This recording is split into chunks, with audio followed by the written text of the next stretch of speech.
He led men to glory and left his own brother behind. The fog of dawn clung to the hills like a stubborn ghost, thick and gray, blinding even the keenest eyes. Captain Elias Monroe stood at the front line, rifle slung across his back, voice steady despite the chaos swirling all around. His men waited for his order, 24 soldiers staring at him with eyes full of fear, hope, and something else. Trust. Blind, desperate trust. But none of them knew what Elias carried inside. None of them knew that just over the ridge, bleeding into the dirt, was his younger brother, Isaac. The battle had started just before midnight. Gunfire roared like thunder across the valley, echoing off the rocks and trees, making it hard to tell where the enemy was.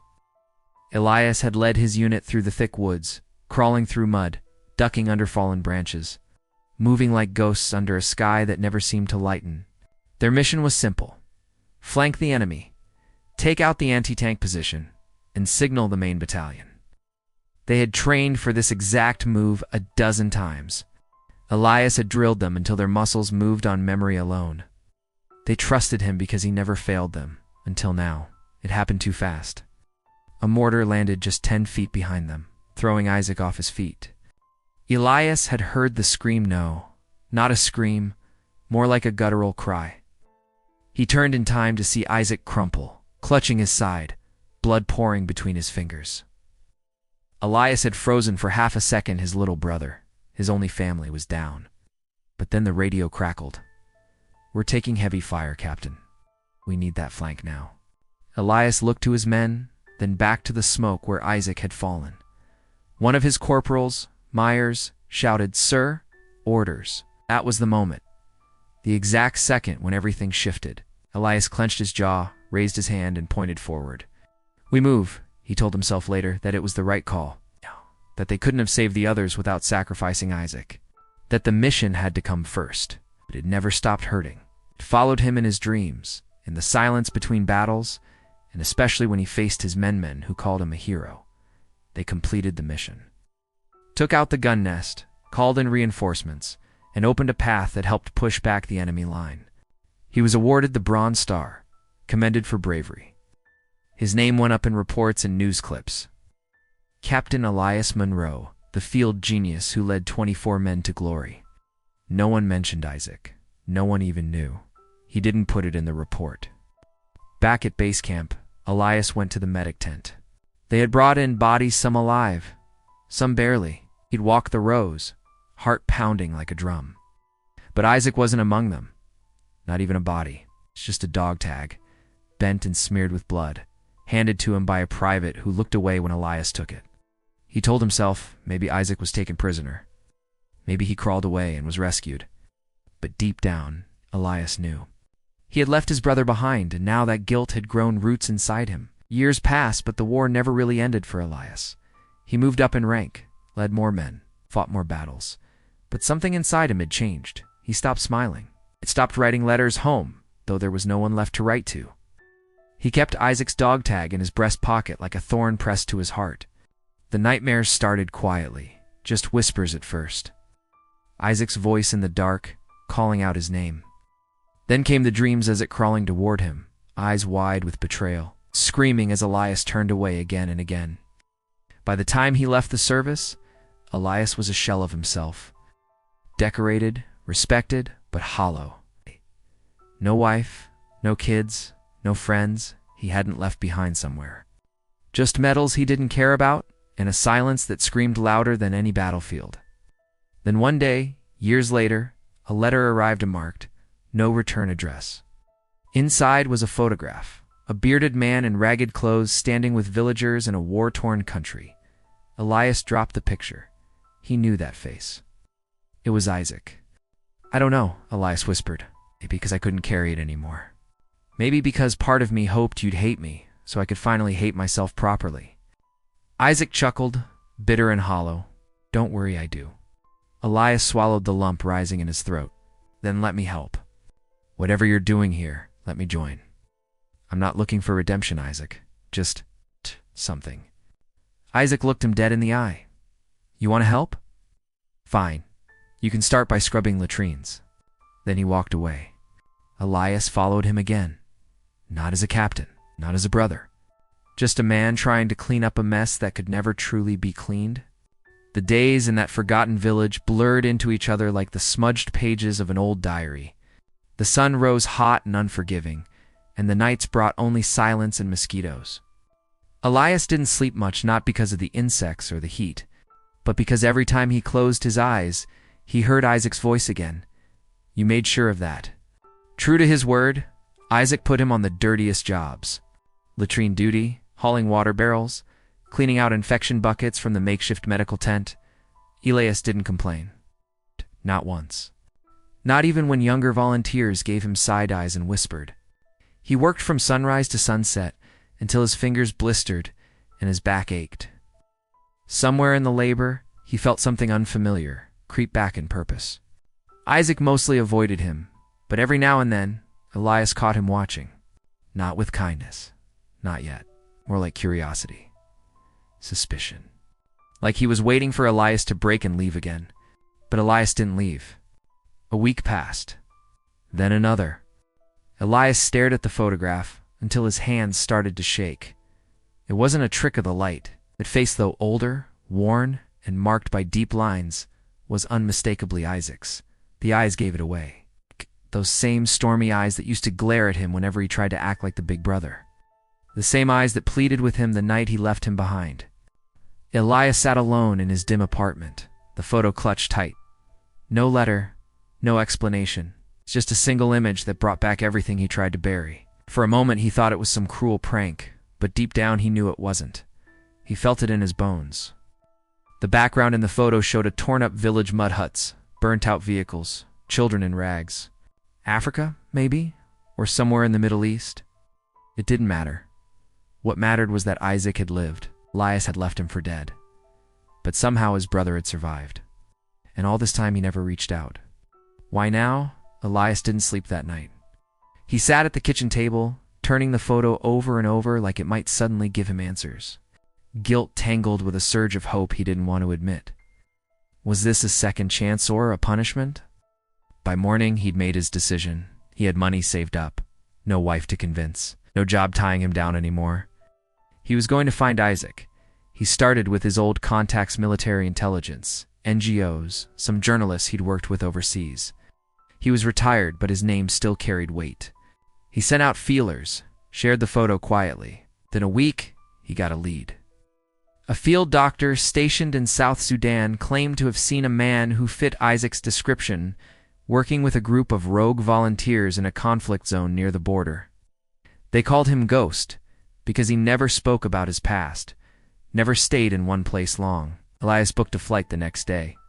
The moment his boots touched that cracked red dirt, the air felt different. He was back in the thick of it: heat, noise, the smell of smoke and sweat. Nothing had changed, except this time he wasn't wearing a uniform. This time he wasn't leading anyone. He was just a man chasing a ghost.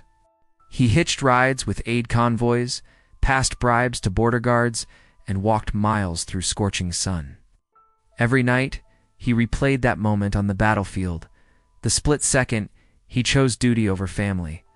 And every night, he wondered if Isaac would even look at him, let alone forgive him. Finally, after 3 weeks, he reached a small, bombed-out village being used as a temporary medical camp. Tents flapped in the hot wind, and sick kids lay on wooden pallets, watched over by overworked volunteers. And there at the far edge was a man handing out water, his back turned. Elias knew it was him before he saw his face. He walked slowly, each step heavier than the last. Isaac turned, caught sight of him, and froze. No words, no expression, just silence.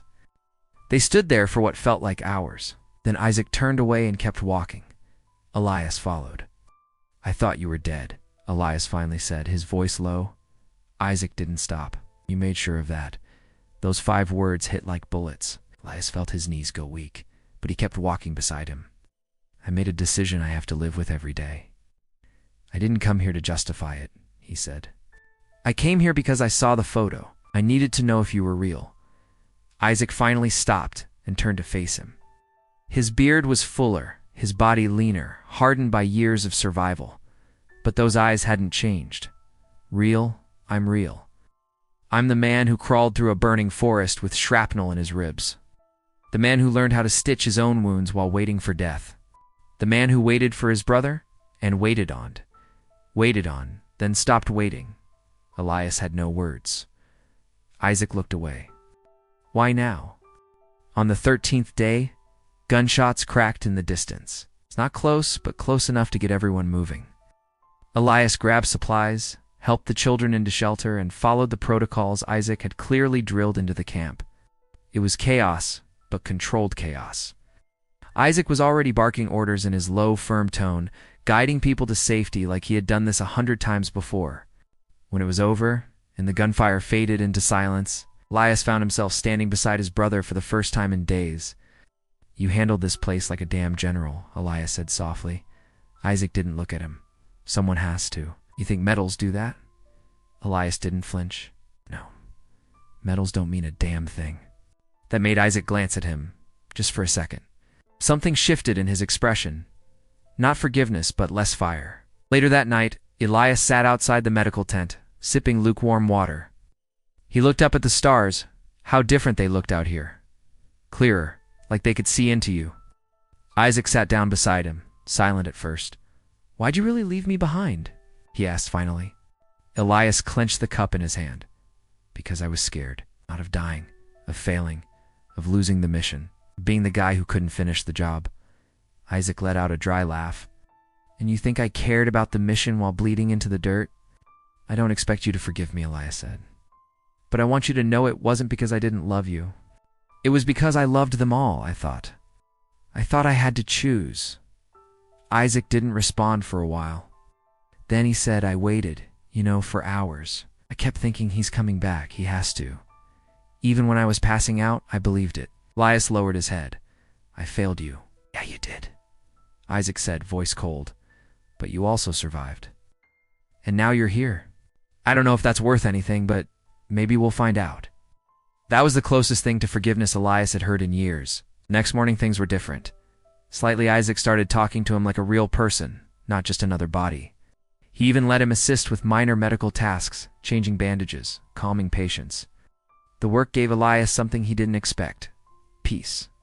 Then one evening, a truck rolled into camp, tires caked in red mud, carrying soldiers mercenaries by the look of them, armed to the teeth.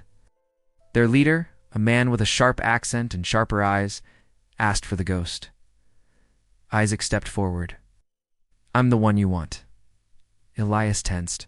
"Who the hell are they?" Isaac didn't answer, not directly.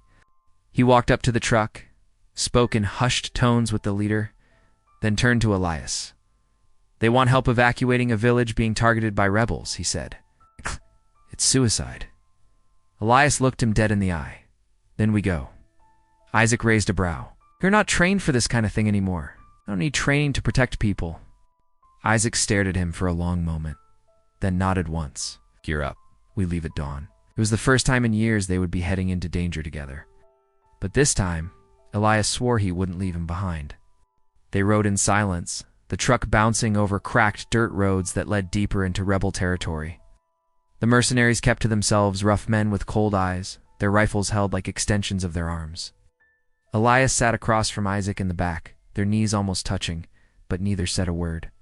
It wasn't tension anymore. It was understanding, raw and unfinished, but real. The village they were heading to had been marked for destruction.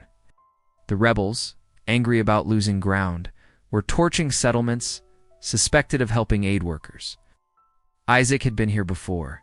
He knew the terrain, the risks, and the people. That's why they wanted him. Elias was here not just to help, but to stand between Isaac and whatever was coming. They arrived just before nightfall. The village was little more than a cluster of mud huts and a tiny chapel built from scrap wood. Women and children stared at them with wide eyes. A few older men stood guard with rusted rifles. It was clear they weren't ready for a fight. Isaac moved quickly, checking wounded, organizing the elders, forming an evacuation route through a dry riverbed. Elias helped wherever he could. He hadn't given orders in years, but it came back to him naturally. Calm words, steady movements enough to keep panic from spreading. By midnight, the rebels were coming. They heard the engine's first motorbikes and trucks in the distance, headlights slicing through the dark like knives. Panic rippled through the villagers. Mothers clutched babies. Children cried. Elias ran to Isaac. "It's time." Isaac nodded. "You lead them through the riverbed. I'll buy you time." "No," Elias snapped. "We do this together." "You don't understand," Isaac said quietly. "They know me. I used to be one of them." Elias blinked. "What?" Isaac looked away. "After you left me behind, I was found by them. Half dead. They patched me up, but they weren't rescuers. They trained me, used me. I did things. Terrible things. For years. Until I escaped. Until I started helping again." Elias felt the world tilt. "So you're the reason they're after this place?" Isaac's silence was answer enough. "But we're not letting them burn these people," Elias said firmly. "Whatever you did back then, this is how we end it." The first shots rang out in the distance. Elias grabbed Isaac's arm. "We face it together. No more running. No more leaving each other behind." Isaac looked at him, something shifting in his eyes again, fear, maybe, or relief. He nodded. They split up. Isaac set explosives at the edge of the village, creating a trap. Elias moved through the huts, guiding the villagers toward the riverbed, with the mercs forming a shaky rear guard. The children moved first, then the elders. It was chaos but controlled. Then the rebels came, wild-eyed men with painted faces and stolen weapons. Gunfire erupted. Isaac triggered the first blast, knocking one of their trucks sideways.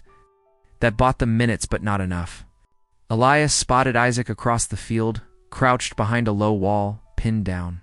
Bullets cracked through the air around him. Without thinking, Elias broke cover and sprinted. He dove behind the wall, gasping, "We have to fall back." Isaac didn't move. Blood soaked through his sleeve. "You're hit?" "Just a graze," Isaac grunted. "I've had worse." Together, they moved, ducking behind ruins, firing back where they could. But the rebels were pushing hard, and they were outnumbered. A grenade landed near them. Elias saw it first. Time slowed. He dove. The blast hit hard, flinging both of them backward, ears ringing, smoke everywhere. When Elias came to, he was on his back, chest burning, but he was alive. He sat up, slowly searching. Isaac. Nothing. He stumbled forward, coughing through dust and ash. Then he saw him lying still, face to the sky, blood on his lips. Elias dropped to his knees beside him. No, don't you dare." Isaac's eyes flickered open. "You didn't leave," he whispered. Elias held his face. "Never again." Isaac smiled, weak and lopsided. "Guess you learned something." The medic from the Merc team arrived moments later, working fast. Isaac was alive, but barely. As the village burned behind them, and the last of the rebels were driven off, Elias sat beside his brother on the evac truck, holding his hand. He had made the choice this time, and this time he stayed. Isaac spent 3 days drifting in and out of consciousness. The wound wasn't fatal, but infection set in fast, and with limited supplies, the risk was real. The field medics did what they could, but Elias never left his side, not to sleep, not to eat. He just sat there, wiping Isaac's forehead, whispering things he should have said years ago. "I'm sorry," he said one night, voice trembling. "Not just for leaving you, but for never coming back sooner. For pretending I didn't deserve to look for you." Isaac didn't respond. His chest rose and fell, shallow and slow. Elias pressed the dog Takazak's old one into his palm and held it there. By the 4th day, Isaac opened his eyes for real. It's tired, bloodshot, but alert. Elias leaned in. "You're not done yet," he said. Isaac gave a faint smile. "You always did get sentimental when things got messy." Elias laughed quietly, still calling me soft. "Well, you were the toughest bastard I knew," Isaac said, coughing. "You just forgot who you were for a while." That night, as the wind blew through the tents and silence returned to the village, Elias sat outside and watched the horizon. It was strange. The guilt hadn't vanished, but it had changed. He would always carry what he did, but for the first time, it wasn't crushing him. It was part of him now, woven into the man he was becoming. Isaac recovered slower than anyone liked, but he did recover. The villagers began to rebuild, and word spread that the ghost had returned, not just as a medic, but as a man willing to stay. Even the mercenaries respected him now. His especially after learning he'd once belonged to the rebel faction and chose to fight against it. One afternoon, as they sat on the edge of the camp watching children chase a deflated soccer ball, Isaac turned to Elias. "So what now?" "I don't know," Elias said honestly, "but I'm not going back to my old life, not without you." Isaac looked thoughtful. "There's another village north of here. They're expecting an outbreak. Not enough hands to help." Elias nodded slowly. "Then that's where we go." And just like that, the Monroe brothers were together again, not as soldiers. Not as ghosts of war, but as men trying to fix what the world had broken. The locals started calling them the twins, even though they didn't look alike. But they moved like one person now, side by side, doing the work others wouldn't. Elias never wore his medals again. He didn't need to. Every time a child smiled or a family was saved, it meant more than any ribbon ever could. Still, some nights when the wind howled and gunfire echoed far in the distance, he'd wake in a cold sweat, remembering that night on the ridge, the moment he walked away. But then he'd turn and see Isaac asleep in the cot across from him, breathing steady, alive. And that was enough. He hadn't come to be forgiven, but somehow in the dirt and blood and silence he found something better. A brother still willing to stand beside him, and this time neither of them would ever walk alone again. If this story moved you, share it with someone who needs to understand what real heroes go through, not just on the battlefield, but long after the war ends. This wasn't just fiction. For many veterans, this is real life. The silence, the guilt, the weight of survival. Subscribe for more powerful storytelling that doesn't sugarcoat the truth. Like if you believe stories like this need to be told. Thank you for watching.